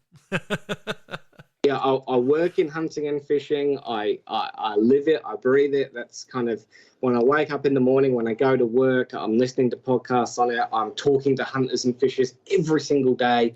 I'm on fishing trips through work. That's just it's kind of where I wanted to be. That's all I wanted to do, and I've always tried to break into that outdoor industry, or, and work in that outdoor industry. I get so much pleasure that getting people involved in it, whether it be fishing or hunting, doing these podcasts, people listening to them and gaining tips from us. That's it. I don't want to ever stop doing that, and I never want to kind of pack up my job and just hunt flat out. I want to do everything that involves in that industry. Exactly, and that's what I loved working at BCF, was just being able to chat that constantly. But unfortunately, there's not too many full-time jobs, and if you do work a full-time job in that type of retail work, you have to work weekends, and that just gets in the way of family and hunting and fishing. Yeah, you're right. I mean, I'm bloody lucky. I'm 9 to 5, Monday to Friday. I'm in a very unique position with what I do at the Fly Fisher. It's not your stereotypical retail role, that's for sure. I do way more than just retail in there. We do a lot of stuff. But yeah, I've kind of fallen on my feet there, I guess. So, coming up to the end of the podcast, if people want to come see you and they're in Melbourne and they want to get some fly fishing gear or some tips and all of that type of stuff, where do they come find you? What was the name of the shop again? Yeah, so it's the Fly Fisher in South Melbourne. If you want to know anything more about fly fishing, get into fly fishing, flick us an email, come into the shop, whatever you want to do there. If you're interested in the products that we produce with High Caliber, it's www.highcaliber.com.au, and caliber spelt the American way, so ER, not RE. And I've got a chat function on the website that pings to my phone. Obviously, we've got an Instagram account for both businesses. You can reach out to me on either of those. And we do have fly fishing podcasts on the Fly Fishers podcast as well. So purely just educational fly fishing based, not really story or personality, like profile based. So we might get guests on there, but we only talk about a particular facet of fly fishing. We don't talk about, like what we're having a chat about history and stuff like that.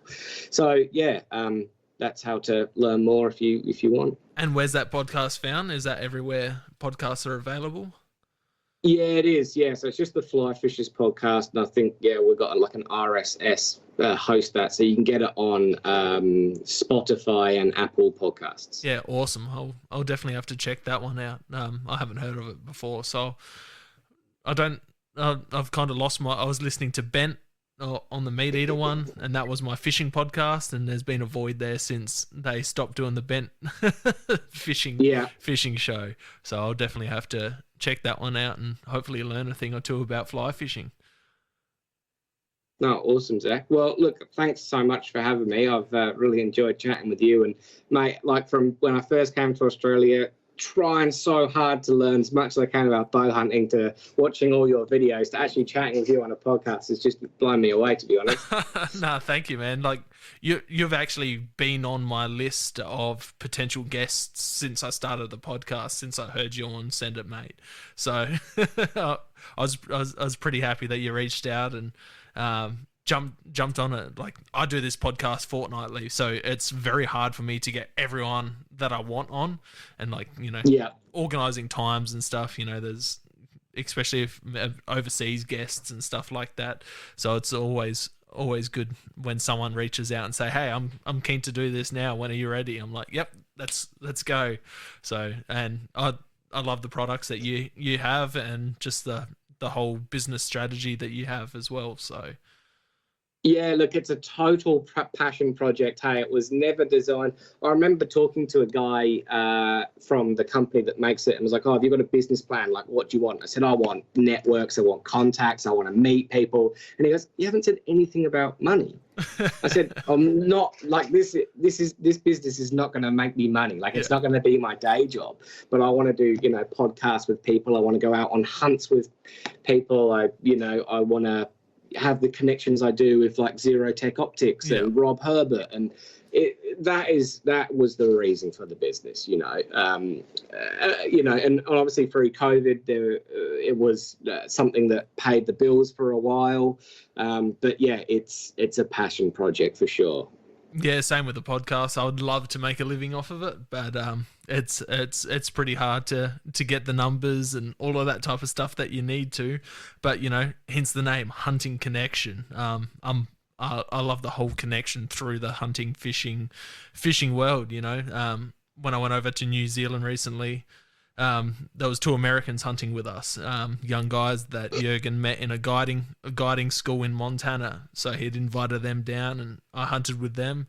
And they're like, "Oh, we got a 5-day layover in Oz. We're flying into Sydney. We're flying out of Brisbane. What can we do for those 5-6 days?" I said, "Hey, I know a guy that's a couple of hours away, Cody. I'll reach out to him and see if he's free and can take you out for a stalk." And yeah, they came over, and Cody took him out, and he got some feral goats, and they got to see some reds roaring, some fallow croaking, and all of this other stuff. So it's just that whole connection of the hunting world, why I do this, and it's awesome to have these different connections through it.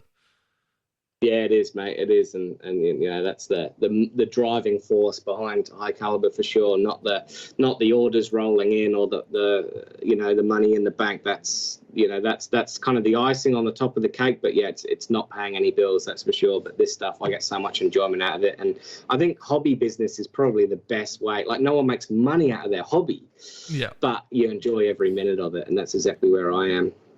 Oh, definitely. If I could make money off this and quit work tomorrow, I'd be doing, a podcast a day, almost Rogan style. Yeah. Just to be able to chat hunting and fishing all day, every day in the outdoors, and get all this information out there and break down these difficult topics of, why hunting and fishing and all these things are coming under fire all around the world. Awesome. Well, look, like I said before, I really appreciate being on the podcast, and thanks for having me. No, I really appreciate you coming on too, mate. So thank you. And yeah, everyone go over and get yourself some High Caliber cleaning stuff. Just fill up that online shopping cart. Easy, Ross. Thank you very much, mate. Thank you. Catch ya. Thank you for listening to another episode of Hunting Connection Podcast. Please head over to our social media and give us a follow. Instagram at Hunting Connection Podcast, Facebook at Hunting Connection Podcast, Twitter at Hunting Connect, TikTok at Hunting Connection Podcast. If you've enjoyed, please share with your friends and family, tag us in your photos and videos on social media, subscribe, rate and review to help grow the podcast. If you're interested in giving additional support to the podcast, you can head over to our podcast's Patreon page. Thank you very much for listening, and catch you next episode.